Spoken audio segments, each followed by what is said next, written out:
Hi అండి, welcome to my channel. ఈరోజు మనం ప్రోటీన్ సలాడ్ చేద్దాము.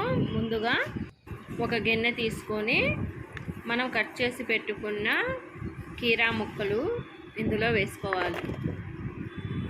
తర్వాత టమాటా ముక్కలు వేసుకోవాలి. తర్వాత మనం కట్ చేసి పెట్టుకున్న క్యారెట్ ముక్కలు, తర్వాత కట్ చేసి పెట్టుకున్న ఆనియన్స్ ముక్కలు, కొంచెం కొత్తిమీర,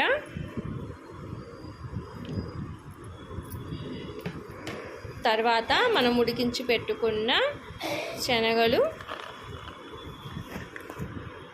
కొంచెం ఉప్పు, కొంచెం కారం వేసి కలుపుకోవాలి. ప్రోటీన్ అంటే చికెన్, మటన్లో ఉండే ప్రోటీనే కాదండి, మనకు మొక్కల ద్వారా మరియు ఈ పప్పు దినుసుల్లో ఉండే ప్రోటీన్ కూడా మన బాడీకి చాలా ముఖ్యము. ప్రోటీన్ సలాడ్ రెడీ అయిందండి. అందరూ మీరు ఇంట్లో ట్రై చేయండి. ఈ వీడియో మీకు నచ్చినట్లయితే సబ్స్క్రైబ్ చేయండి, లైక్ చేయండి, షేర్ చేయండి.